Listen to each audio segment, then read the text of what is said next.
All right. Next up, we'll go to round 1, board 2, our Navy Pier game. Chris, is there anyone on this board that stands out to you? The one name that stands out to me more than any other is Nicolas in Turkey.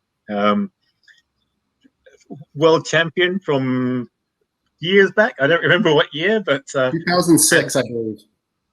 Sounds about right. About when I was starting playing tournaments, anyway. Very strong player still. Still shows up to a lot of big tournaments and has a good showing for himself. I'm not at all surprised to see him ranked 14th in this DBNI ranking. Yeah, I recognize Stephen's name. I recognize George's name. George ran a tournament. Was that last year? It was, I believe, in February of this year. One of the last face-to-face tournaments that we had. I think it was the last face-to-face tournament this year, wasn't it? Yes. Yeah, so good round at Georgetown University. Yes. And when he appeared playing face-to-face, made a very strong showing, I think.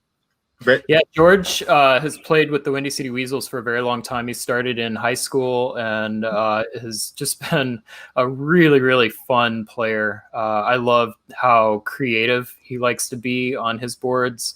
And he's had one of my favorite Austrian boards that I've ever seen. I believe he had 4 Austrian fleets at one point. It was a beautiful thing to see. So.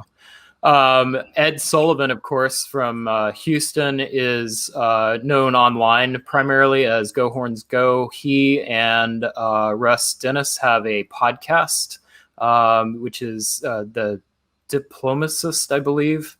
It's a really good listen. Look him up on YouTube. Really, really fun show. Adam, anybody jump out at you? Yeah, I mean, I think Chris hit on the people that I'm familiar with. I know I've seen Karthik's name in some of these DBN broadcasts previously, so I know that he's played.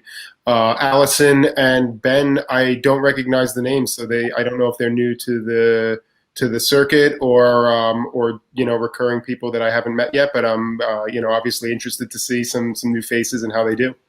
Yeah, we'll find out how they do.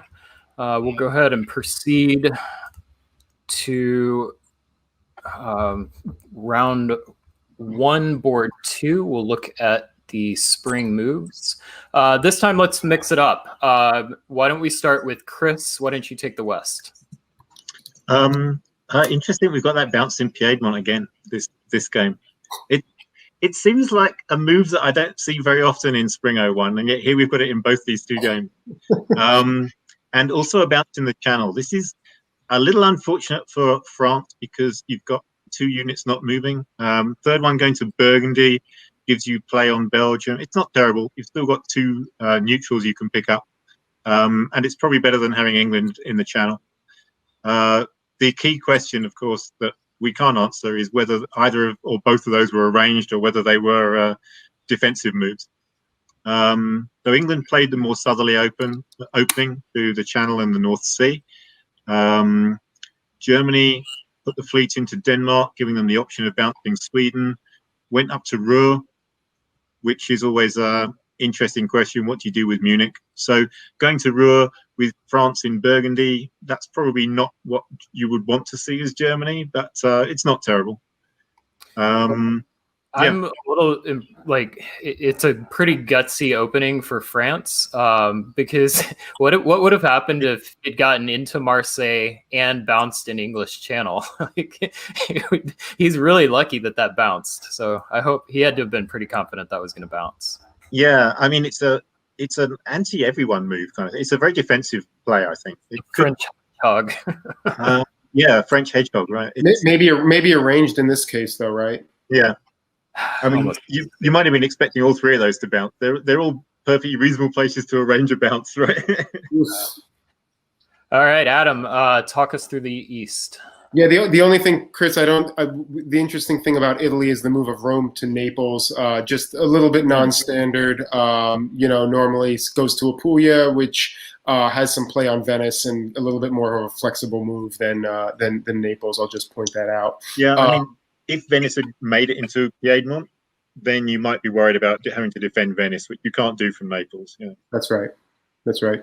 I think that we're seeing a lot of normal, typical bounces in the eastern side in Galicia and Black Sea. Austria moving south to claim the Balkans. I think there's probably not a lot to talk about. This seems fairly standard for what we see. Of course, usually when you see something like this, something unusual happens in the fall. So let's take a look.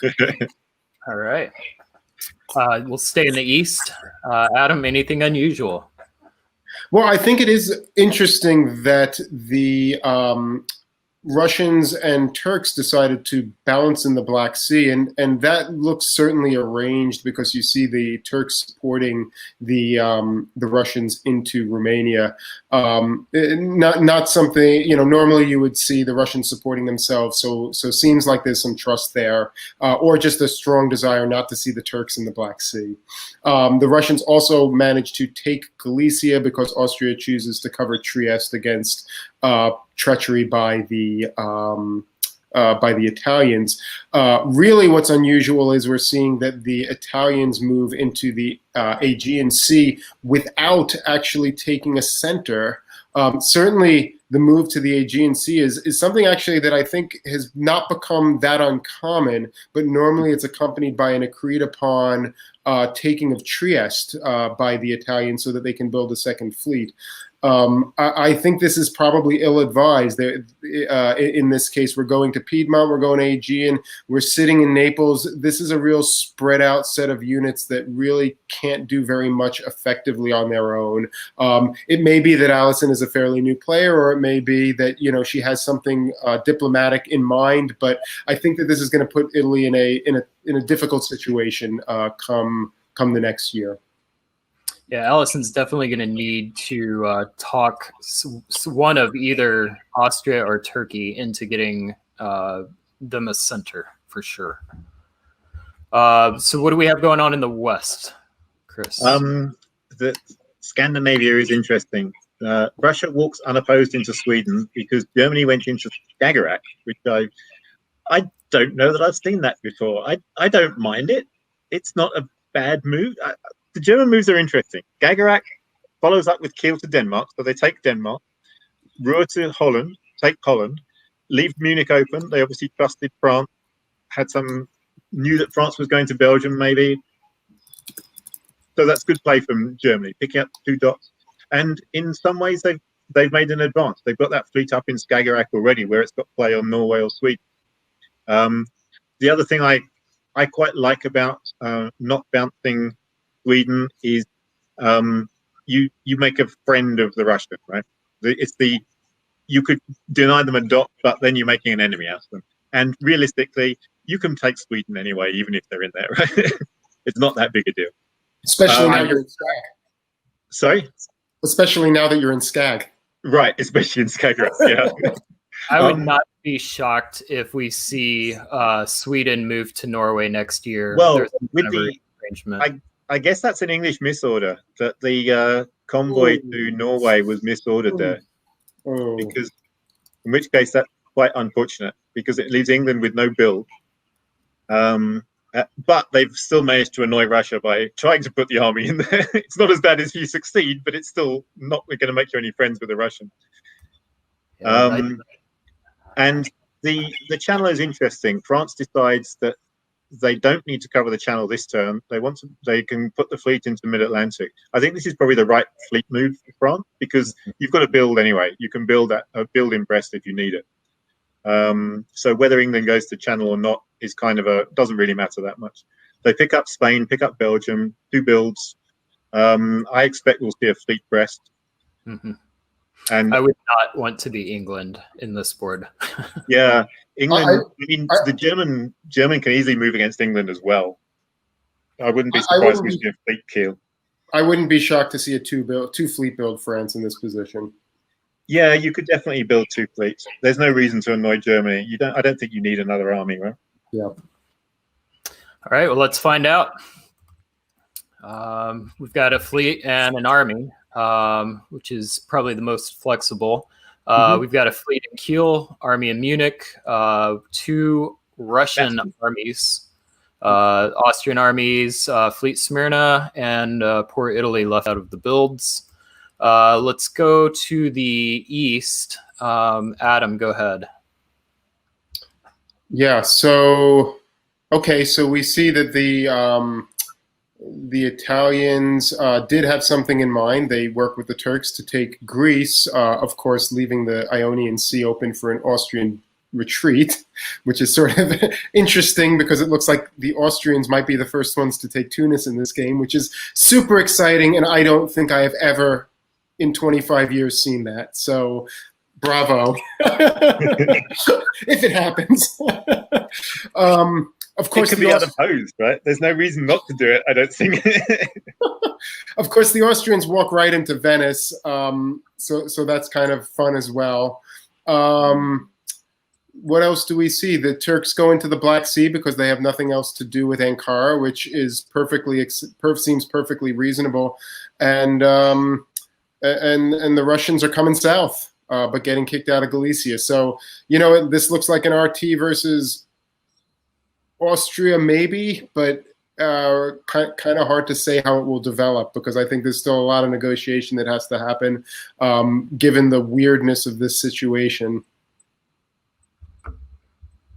All right. How about the West? This is an interesting game. England is going to suffer because of that misorder, I think.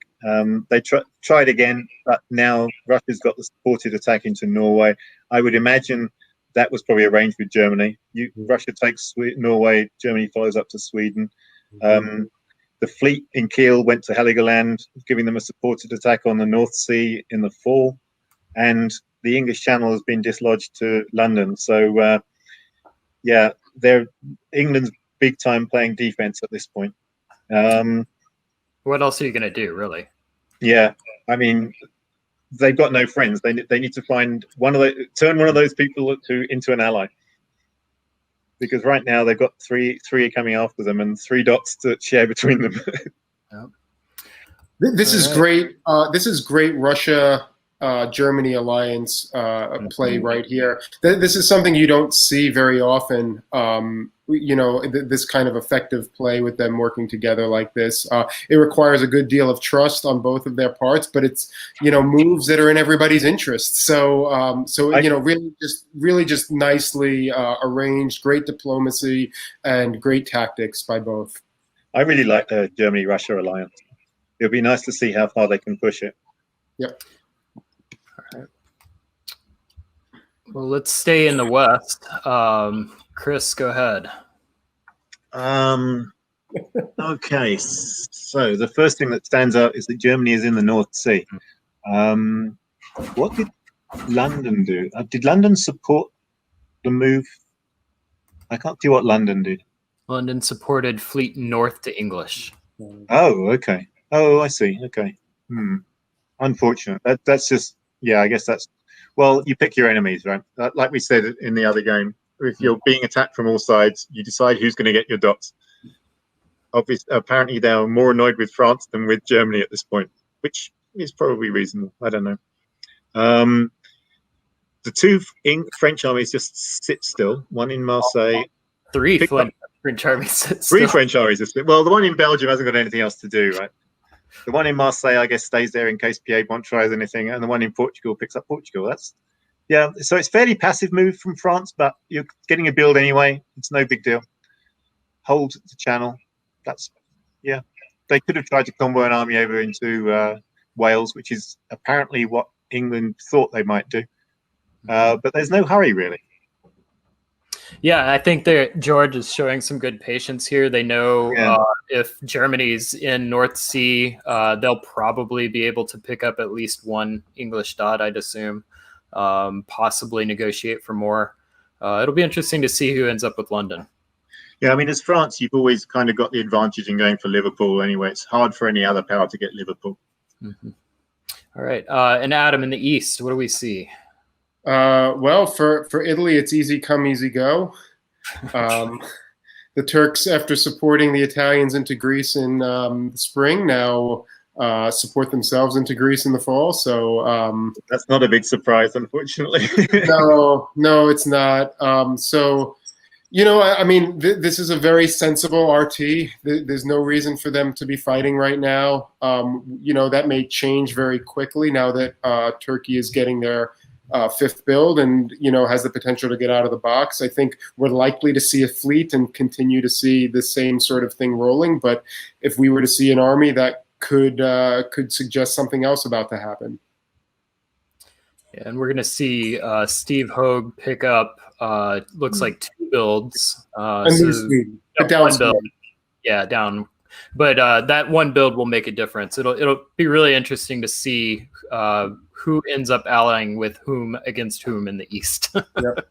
It's worth noting that the North Sea Fleet didn't actually retreat because it's a full move. They can rebuild that as an army or a fleet in Liverpool or Edinburgh. Oh, yeah. Good point. My money will be on an army. Mm-hmm. That will be annoying.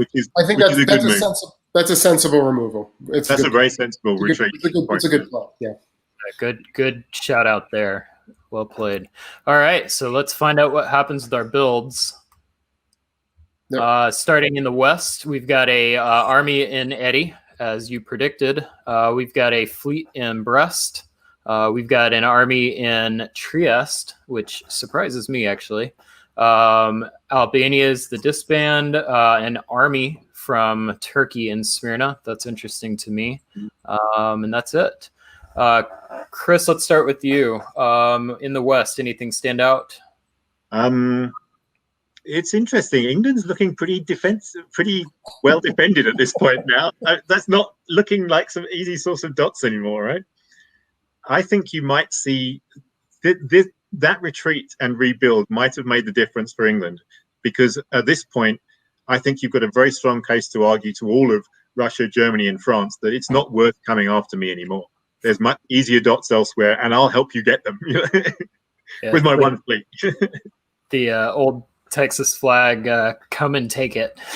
Yeah, so I think we may well see some changes of the relationships between the powers in the West at this point. It'll take a lot of effort to break through that. That's for sure. Yeah. All right. And in the East, Adam. Germany could move against Russia. Yeah. Adam, in the East. Well, I think certainly the Turkish build stands out there, choosing to build an army there.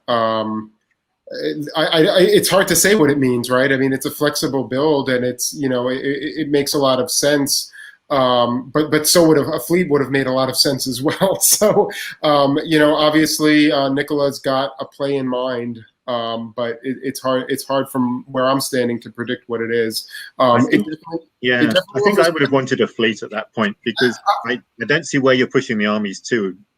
I feel that way as well. I mean, I feel like unless you're just going up to Armenia, it's going to be hard to make a rapid play here. But on the other hand,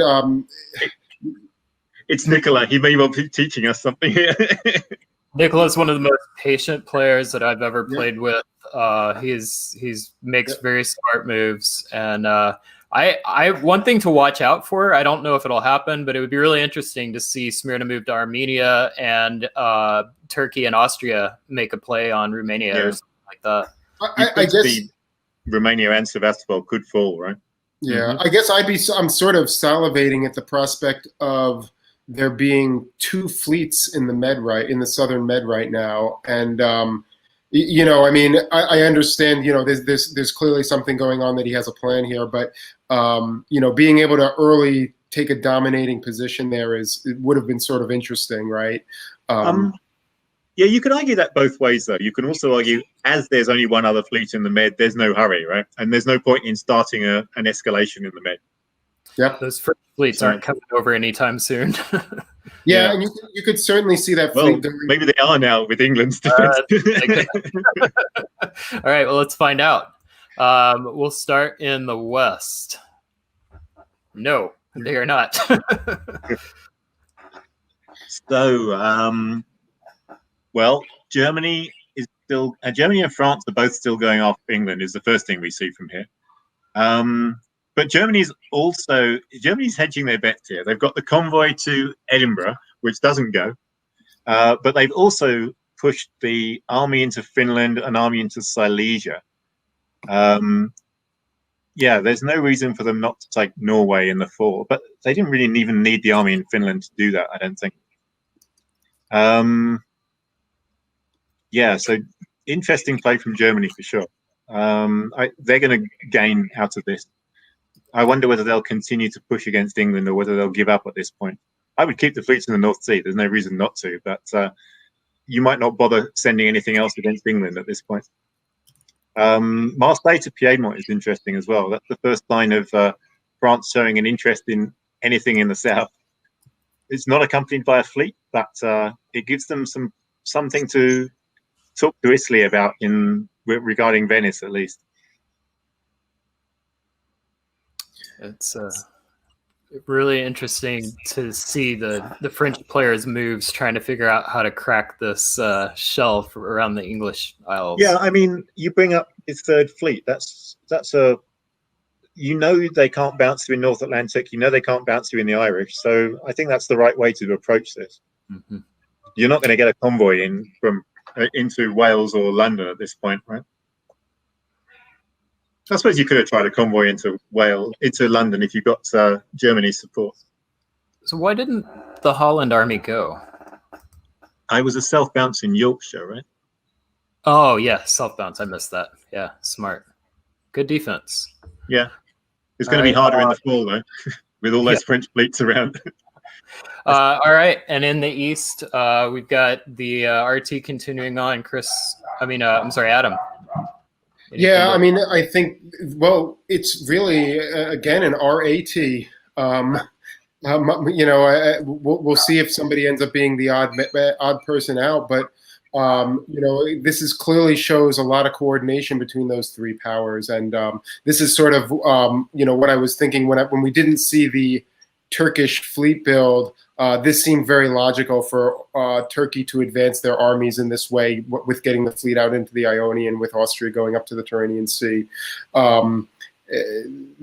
This is interesting. I guess there's some play for there's quite a lot of plays here. There's also a lot of potential of people leaving things unprotected. So it's not good to be Italy right now, I guess, is the main point of this situation. I guess if Italy's distracting Austria enough, then maybe Turkey can pick up Serbia as a result, right? It's possible. I think, especially if they have help from the Russians, it really, I think you need to have the Russian help. But Russia's playing pretty passively and now has some trouble of their own in the north, which may impact their decision to make an enemy in the south at this stage. Russia did nothing that turn, basically, right? Pretty much nothing, yeah. Warsaw held, bunch of supports. So very passive. I think we're trying, and we also have a German army in Silesia, right? So this is dangerous for them at this stage. But no more Austrian army in Galicia, so that's kind of a trade-off. Yeah, what a great position for Turkey, though. It is, and with armies in the Balkans, which is sometimes tempting for the Turkish player to just overload on fleets and never really have a play on those Balkan centers. So it's a great place for them. All right, so we'll stay in the east. Adam. Yeah, and so, Chris made the comment before of Nicolas being a very patient player, and we see that here with him really just kind of standing by, putting the Austrian into Naples, which I guess that's good for Austria, but they have nowhere to build. So for what it's going to do for progress. What else do we have? There's not a lot going on. Russia is pulling something else north to Moscow to protect St. Petersburg next year because Norway is lost. So great plays up north by Germany, continuing to make some progress. Yeah, and it is interesting to note also that the Italian tried to support the French unsuccessfully into Venice. So with their dying breath, they're trying to punish the Austrian. Yep. In the West, Chris, we talked about the German move into Norway. What else is going on? Yeah, I'm surprised they did it that way. I would have cut St. Petersburg with Finland just on the off chance that that actually goes. It's the same effect, but you never know if St. Petersburg happens to move out or something. But that's a minor detail. It was guaranteed to be able to take Norway anyway. I see also the German match needs to make it into Edinburgh. So England expected a supported attack on Liverpool, but France instead played it more patiently and just supported themselves into the channel, which meant that the German was able to get into Edinburgh. I'm not sure what North Atlantic did. Supported Edinburgh to... Supporting the self-bounce, Chris. If there was a self-bounce, then so that was arranged with Germany. And this is a big advantage to Germany. Germany picks up 2 with France's help, and France isn't growing. So that's not ideal from France's point of view. But they've got a very strong alliance here. They've been playing very well together. And that's the last German army out of Germany. So it's not like they're a big threat to France at the moment, even with 2 builds. They're not going to be a threat. Sending that army down to Piedmont was obviously exactly the right thing. You've got a friend in Italy, of all places. Chris, do you like 2 army builds for Germany here? I might be tempted to have a fleet, actually. I'm probably going after Russia. I definitely want an army to go into Prussia. I might want a fleet to head into the Baltic. I guess how much do you want the extra fleet is tough if you're thinking long term on the alliance, which maybe you have to be thinking given what's going on in the south. Yeah, it is a tough call. I think 2 armies or a fleet and an army are both. You can make good arguments for both of them, I think. And you're right. In the long term, that 3rd fleet it's a short term piece rather than a long term piece, probably. Well, let's find out what they did. 2 armies. We've got one army in Kiel, army in Berlin. We've got a disband in London, disband in Tyrolia, and that looks. And a disband in Norwegian. That looks like everything. Anything stand out to you, Chris? I hate pulling that northern fleet as Russia. If I'm Russia, that's the last thing. Like, I want to keep a fleet in the north and a fleet in the south for absolutely as long as I can. And I would have probably pulled Moscow at this point rather than Norwegian, because you can cause a lot of hassle from behind the lines with that fleet, and you'll never get it back again. There will never be another northern Russian fleet in this game, barring something bizarre. Yeah. We've also got with England pulling the fleet, that leaves England with all armies. So be interesting to see whether France and Germany decide to kill them or just leave them alone at this point. I've seen that done before. That might be the worst stab of all. You can just stay there. We can deal with you later. That's fascinating. Adam, anything stand out to you?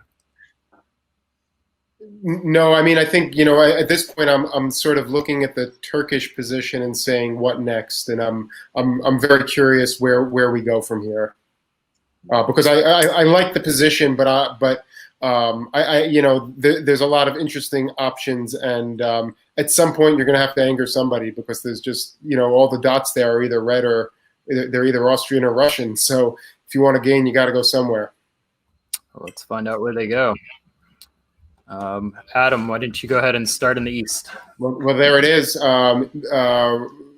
Turkey sticks with Austria and makes their play against Russia right here, moving to Romania with their own support and support from the Austrians. Of course, this could be a short-term move that's setting up to take Serbia in the fall, and that's actually seeing the Russians move from Romania to Galicia suggests that may actually be what's going on. So let's stay tuned on that one, because we also have a free take on Tunis with that fleet in the Ionian. France just walked into Venice. There may be some opportunities here for this to not be what it immediately looks like. Meanwhile, Bulgaria went into Romania with 2 supports and didn't actually need any. Yep. And we see, the German position is continuing to get well, sorry, the Russian position is continuing to get more difficult in the north by Germany bringing one of the fleets up. But they did not go to Prussia, so opting instead to keep two armies back at home, which is a little bit of a slow play here. And you really would have put Russia in a much more difficult position if they were in Silesia and Prussia going into the fall. Well, it's the move of Gascony to Burgundy and Berlin to Munich. I wonder if there's a little stress on that alliance structure right now. Certainly can't be feeling bad about the decision to do that. I mean, it looks like the right decision when you see the borders play on the board. I mean, if I was to guess as to how the negotiations went, it was something on the lines of France saying, I'm going to move up to Burgundy just because I've got nothing else to do with that army. And Germany then saying, oh, I was going to go to Prussia, but now I've got to cover Munich instead. Because you can even see the support for the move to Prussia is still there. Yeah, I right. They probably just didn't change the Silesia order. Yeah. All right. Well, staying in the West, Chris. Oh, interesting. A whole lot of supports for Germany, but France moves to Holland and gets in. That's got to be arranged because Germany could have covered that. So that's because Germany is picking up more of the English dots, I guess. The French fleet North Atlantic comes down to Mid-Atlantic. It's no longer needed in England. So that seems reasonable. In fact, this is a deal with France. The French-German alliance still seems pretty strong. The deal now is, okay, Germany, England obviously wants you to have the dots rather than me. You just take all the English dots, and I'll take Holland and go elsewhere. The German fleet continues its trek to Bothnia. That's going to allow them to force St. Petersburg next season. Or is it anymore? There's a Russian army come north as well. It's not going to be as easy for Germany in the north. They're going to have to bring another army up now. Well, they have another army with the from the French army in Tyrolia. Yep. That French army, it nearly took Venice, but now it's kicked out, which was kind of inevitable. Yeah. All right. Well, let's talk about the East. Adam, what's going on over here? Yeah. So the Turkish move against Russia looks like it was real. Again, not playing aggressively, but holding on to Romania, not doing anything funny against Austria. The move to Serbia is a little bit. It doesn't seem no harm, no foul, I guess, is probably how what one would explain it. I guess if Serbia did do something else, like go to Trieste, then you can say, well, I wasn't expecting you to leave, so, I just ordered it for fun.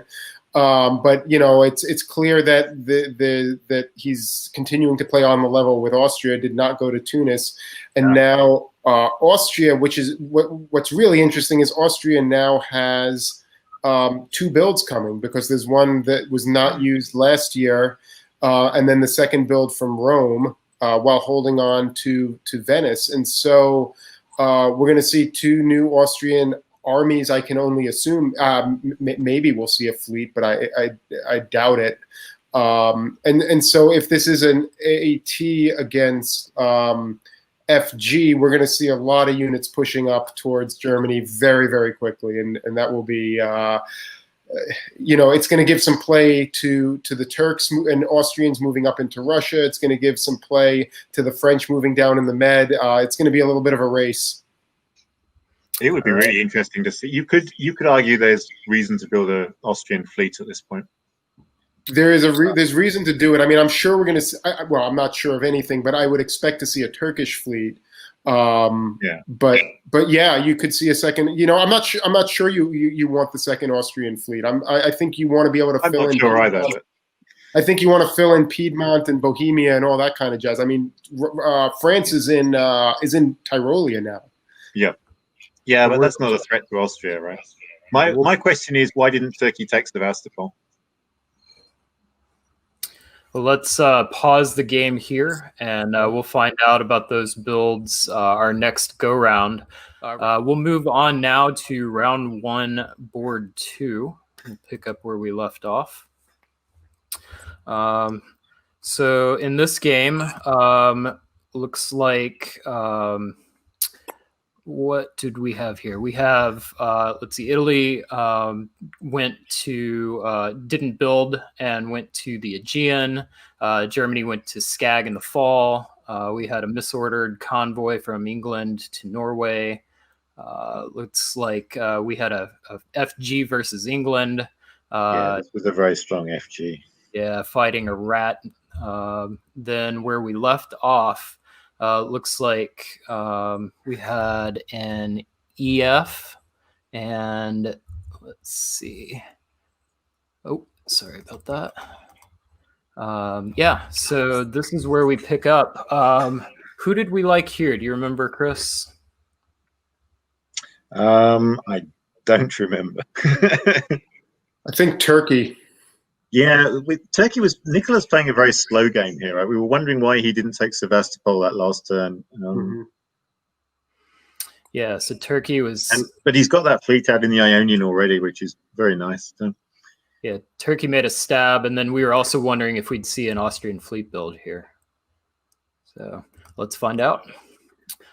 So I believe for this board, Adam, you're in the east, and Chris is in the west. So we do not see a fleet build. Austria builds the army. Chris, talk to us about the east. So we've got that third Turkish fleet that we were wondering about. And we've got the Russian fleet disappearing. I wonder if that was an arranged thing where Nicolas didn't take Sev, and part of the deal was, well, you pull the fleet there, so I don't have to worry about it anymore. Yeah, 2 armies for Austria. That's a solid block of armies in the center there. Yeah, Adam, we've got 2 French fleet builds. What do you make of that?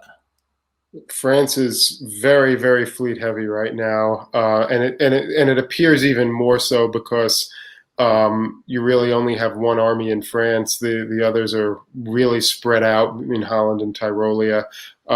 It's going to be a challenge for France to figure out how to make optimal use of those units, and but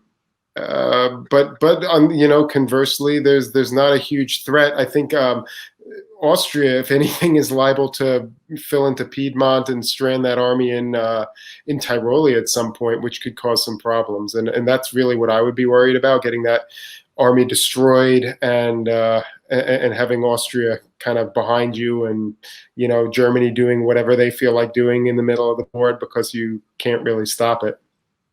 But yeah, we'll I think in this situation, I like an army build in Marseille. I think it's got a lot of flexibility, can back that forward unit up in Tyrolia. Yeah. So, I think that, I mean, now that they've killed England, you wonder, France doesn't really, maybe needs 1 fleet in the north, but not more than that. So are 4 of those fleets heading south? It's going to take some time. It takes a while to get them around is the problem, right? I mean, you got a free walk to Western Med, Lyon. You can support the next fleet down, so you can get 3 down there pretty fast. Only 1 fleet can fit in Mid-Atlantic at a time, right? That's right. That's right. All right. Well, let's find out what they do. Adam. Yeah,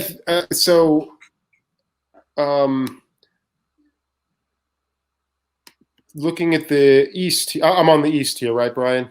Yes. Okay, so looking at the east here, we see what looks like a continuation of the rat, actually, and perhaps this was more planned than we thought. We see Turkey continue to advance the fleets, probably taking Tunis with Austria's agreement. Maybe the plan is to move it out to North Africa or Western Med or something like that afterwards. But you can see the advancing into Galicia, Russia moving up to Prussia. Very trusting moves on the part of all of those Eastern powers. All right. Yeah, you've got to think now that the taking of Romania was agreed, so that they could effectively move the fleet from Sev to Smyrna. Yep. Mm-hmm. You know, there's a major effort by. Oh, did we lose? Oh, looks like we lost Adam. So Okay. is he going to continue that that thought? Yeah, I don't know what Adam was going to say. Let's talk about the West. West. So we do see the fleets heading south. You've got to wonder why Brest to English and English to Mid-Atlantic rather than just Brest to Mid-Atlantic. But and there's a lot of love going on between France and Germany here. Holland pulls back to Belgium, freeing up the Kiel to go to Berlin. So they're vacating that border as well. London to North Sea. It's all very, very, very friendly here between France and Germany. I really like the play here. I wonder how far they're going to be able to get. I feel we're heading towards that line getting stalemated pretty quick, and it'll be interesting to see if anybody in the east, mainly Turkey, breaks that up. Yeah, I mean, if we've got a solid three-way alliance on the east against a solid two-way alliance on the west, then this game is pretty much over at this point, right? All right, well, let's carry on. Go ahead and continue, Chris, in the west. Yeah, so the French fleet continued to push forward. Who was in Tunis? It was Austrian controlled it, but it looks like there was a Turkish unit in it. Oh, that was the Turkish fleet, right? That's interesting. I wonder whether France and Austria agreed that, and that was a stab of Turkey there. Or it could just be really clever play from. It could just be really clever play from France. Yeah, It's not productive for the AT alliance for sure. I mean, you know, almost taking that disband would have been probably much preferred over that. Yeah, taking the loss, you know, the Austrian loss would have been better for the alliance than that. I mean, now you've got two fleets, you've lost Tyrrhenian Sea, you've got no way to hold Tunis. This is not optimal. You've got two fleets and probably some doubt in the alliance because we don't know whether that was intentional or not. And that French fleet in Lyon is not good at all, right? In Tyrrhenian Sea, rather, now. No, that's not good at all. Oh. So very, very good turn for France. Adam, and look, England completely vacated. Look, convoy the army out. Oh, well, try to convoy the army out. That looks like a misorder there. Right? I'm assuming that's not a deliberate misorder. I think that's probably a genuine misorder. Convoyed himself, yeah. North convoyed north. All right. So Adam, looks like we've got Turkish forward movement into Bohemia. What's going on? Well, Russia decided to cover Warsaw sensibly, I suppose. You know, but the Germans and the French continue to be in lockstep with those armies in the middle, and so, you know, the AT gets Bohemia, and the FG gets Silesia and Prussia, and now is in the Baltic as well. So, you know, it's not a great position for Russia. They're going to lose either St. Petersburg or Warsaw. Well, no, I guess Moscow supports St. Pete. They still only have 2 on it, and I guess that Galicia could help Warsaw hold. So there is still a possibility of holding out if everybody's in if the whole RAT is in lockstep. But that requires a lot of coordination, and that's always very difficult, especially when you have kind of chinks in the agreement, like with what happened over Tunis. I wonder if Germany can get that army. Oh, the army's not in Denmark. No. The army was in Denmark if they could get into Livonia, but it's not in Denmark. No. Probably what they're trying to set up for. Yeah. All right. So in the winter, we've got a probably a rebuild or a build for the Turkish fleet in Khan, and that is the only adjustment.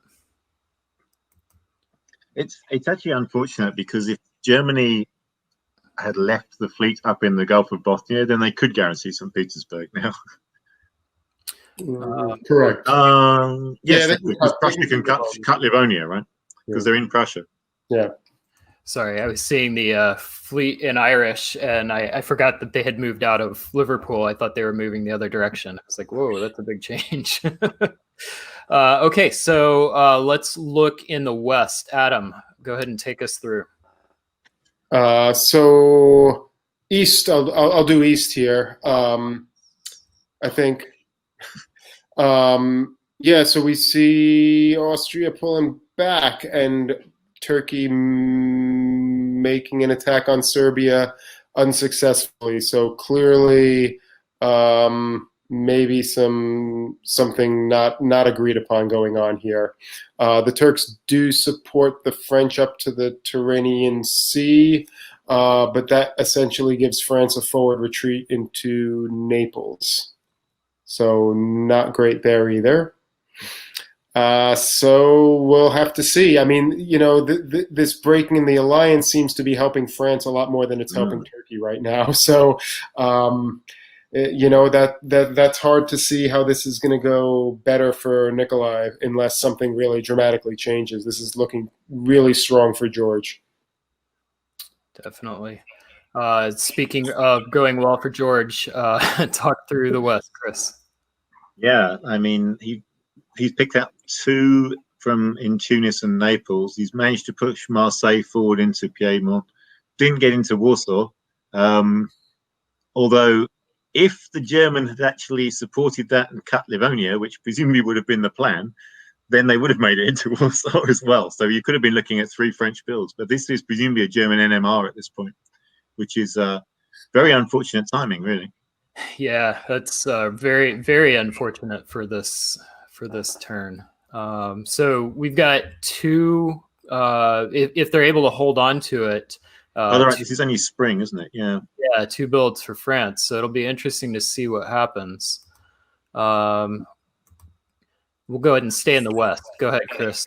Oh yeah. So they couldn't actually hold Naples because Austria was in Rome, right? But they do hold Tunis. And they push the other fleet up. So the fleets now are in Tunis and Ionian and Tyrrhenians, which is a great place to be from that point of view. And then more fleets coming up behind. They've actually got all 5 fleets down in the south now. Germany does succeed to convoy into Denmark this turn. And they do get the orders right for taking Warsaw, but this time Galicia supports Warsaw. It looks... I don't want to stray into the east and tread on Adam's toes. Well, Adam, they're doing the right thing here. Germany and France are putting the pressure on both St. Petersburg and Warsaw, trying to overload those Russian defenses, basically. Yeah. Adam, what are you seeing in the east?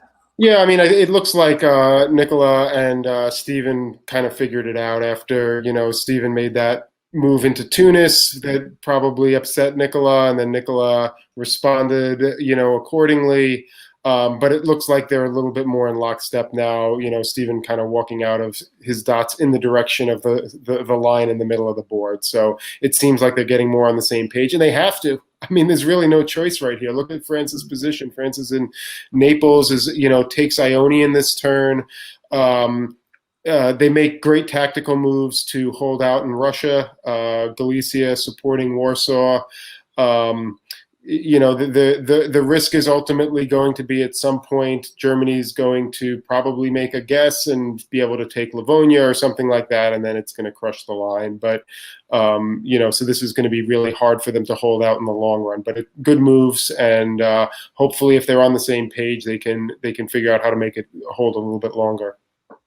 And Russia and Germany are so much in lockstep here that Austria, Turkey almost have to be in response, right?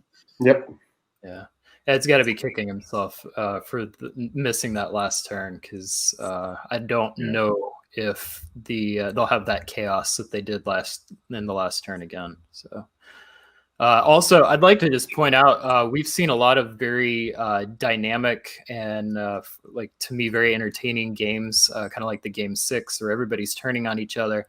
This is a great example of 2 players who figured out a solid alliance and are sticking together and making it work, and they're forcing the other side of the board to react to that. Yeah, I think that's right, Brian. And I think, a lot of games are really won this way, right? By strong alliance play, not by, wishy-washy back and forth. I mean, you see a lot of great dynamic games where people can do very well in that environment, but this is a great example of success right now for both powers. We'll see how it goes in the long run, but opportunities for success for both powers by sticking together and really being in lockstep. Yeah. So I believe George picks up a build here. What do you build if you're George, Adam? Army Marseille. Same. Yeah, Chris? Yeah, you don't need any more fleets. You need, if anything, you need an army, and you need it in the south. So it's got to be Army Marseille. Yeah. All right. Sure enough, Army Marseille, and we'll stay in the west. Chris, go ahead and take us through it. Yeah, we've got an arranged bounce in the channel, which makes sense given the situation. We have got some interesting German army movements in the center, moving to Ruhr and to Kiel. This could be the I want the board top move. With support, though. Oh, no. Burgundy. No, not with support. Supporting the Munich to hold. Right? Hold. Yeah. It's interesting because, yeah, I guess it guarantees Holland. But covering Munich is difficult, though. But now you got 3 enemy units on Munich, right? You got 2 Austrian and now the French guy you just moved on. So is this a good play? I don't know, but I don't know that. Do you net a big gain from this or not?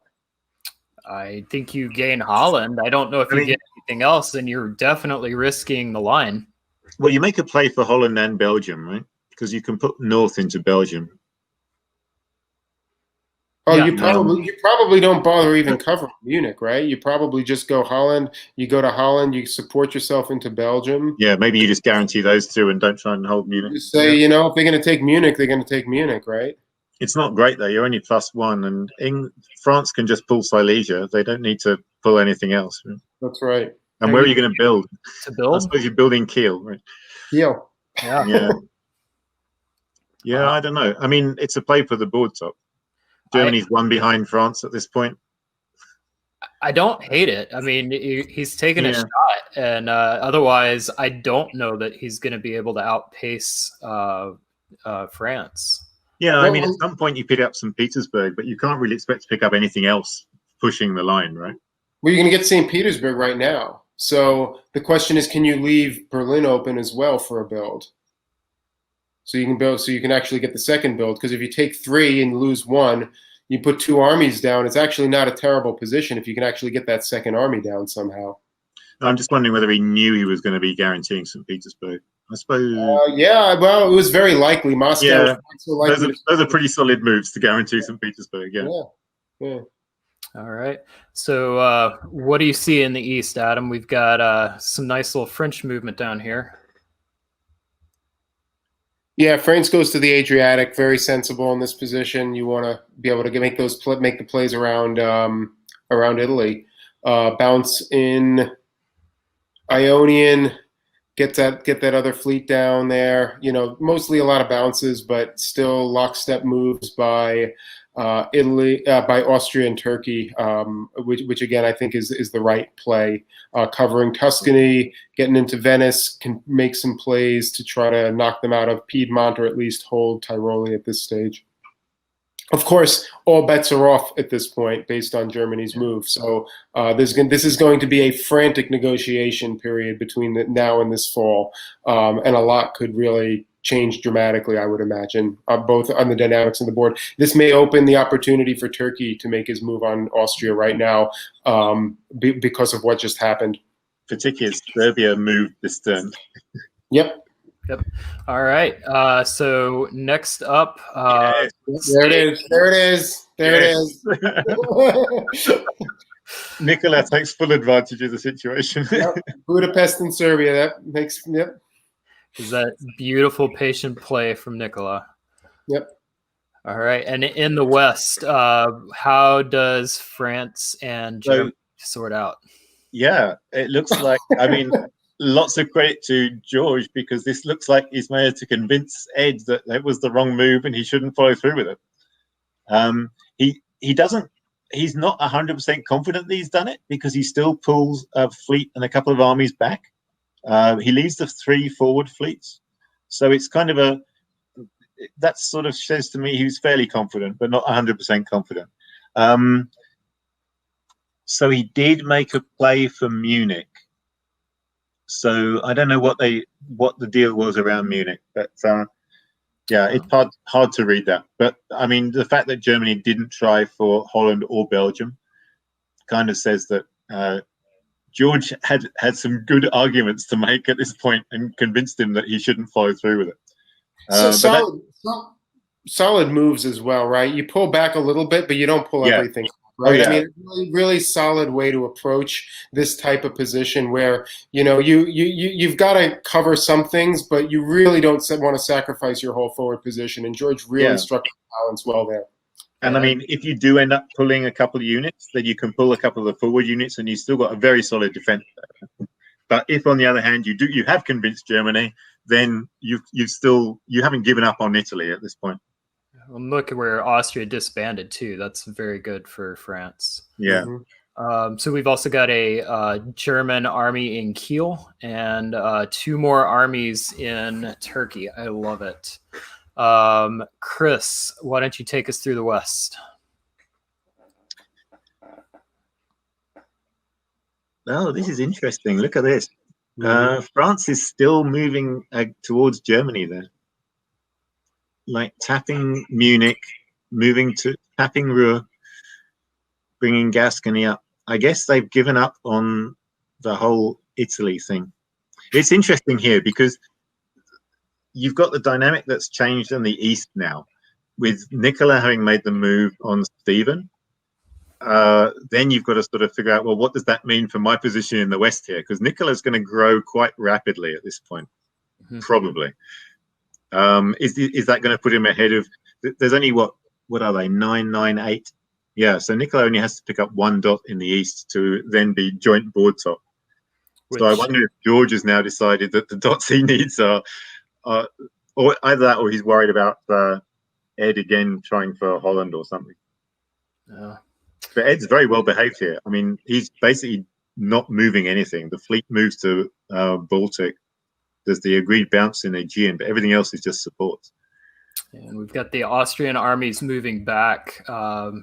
Adam, talk to us about the East.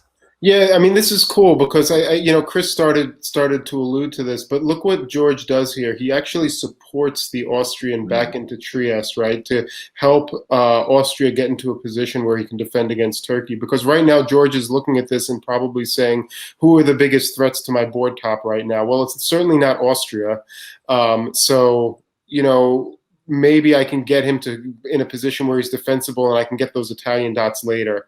I don't know that I feel so great about the withdrawal from the Tyrrhenian Sea. It's interesting to see that he changed his mind there. Look, the Tunis actually supported Tyrrhenian Sea to Ionian.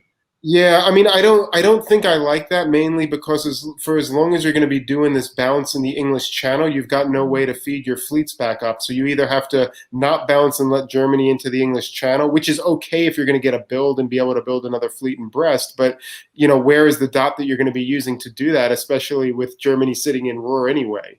Yeah. So, I don't terribly like the pullback, but otherwise, I like conceptually what he's doing here.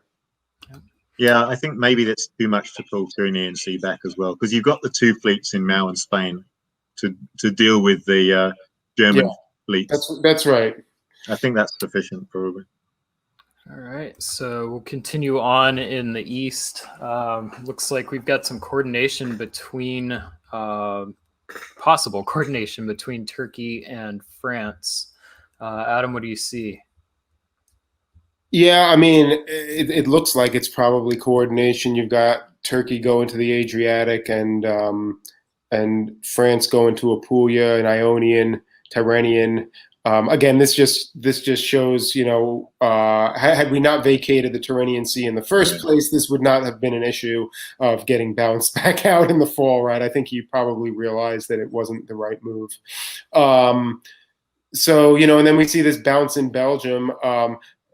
kind of a strange thing to see. If Germany wanted a dot, why not go to Holland unless this was something that was agreed upon? And if it was agreed upon, why did Marseille follow up into Burgundy? So this to me seems like Germany may be taking a pot shot for some reason, but I don't necessarily get why you would go to Belgium if that's what you're doing. I'd also point out this Russian or Turkey took Sev from Russia. Yeah. That's going to give Nicolas, what is that? That's his 9th center. So he's tied for the board top right now, I believe.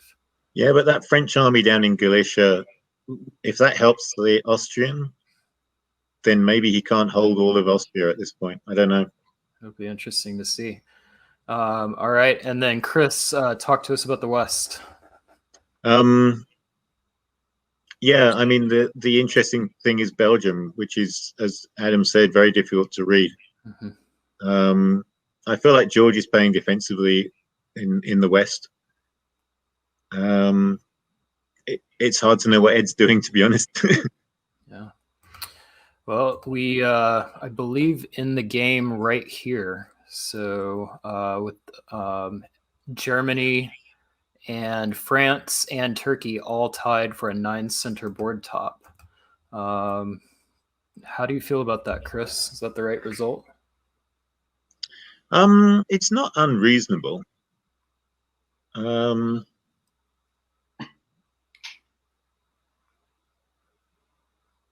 Yeah, I mean, there are Austrian dots that could go to other people, either Turkey or France or both. French dots could go to Germany, although he didn't seem to be wanting to do that. But there's not a lot of dots that can change hands. But then, I mean, they get 24 points each versus if one of them was to pull one ahead, that would be, I suspect, double that or something. So yeah. It's not a great result for any of them. But it's not an unreasonable result. Yeah, I'm a little disappointed. I feel like Turkey in particular had some opportunity to keep playing. I can understand a little bit France and Germany. There's a lot of risk for them, and there's clearly a lack of trust. And Turkey's sitting over there gobbling up dots. But I don't think I take that if I'm Turkey. Adam, how do you feel? Yeah, I mean, looking at the Turkish position, it is a little bit hard to swallow this. I guess the only question that comes up is, if you do make some progress here, what does this do for France? What is this? I mean, Germany is maybe looking at trying to get some of those Russian dots. How quickly can they do that? How quickly can France take Rome, Naples, whatever else? I don't know. I mean, this may be a situation where you're looking at it and you're saying, I'm playing for 2 rounds. I want to get a solid first round score. I want to just guarantee that solid, but maybe not great first round score and go into the second round and be able to go all out to make sure I get on the top board. Because there's a lot of unknowns and a lot of things that could happen if you keep playing, I think, from any of those positions. I mean, if you look from Germany's perspective, certainly there's some opportunities there to make a move on France. But if you do that, does that end up pushing the game into Turkey's hands? Right. And so I can sort of understand where the players are coming from. I think Turkey is probably the least incentivized to take this, though. I wonder how big of a deal this French unit in Galicia is, because like Chris was pointing out, if they work together with Austria, maybe there's a little more play than otherwise. So. It's a big spoiler unit. I wonder if Germany can pick up units. Russia's pulling one at this point, right? So I wonder if Germany can pick up Warsaw and Moscow as well, if they keep playing. Well, all right. Never know.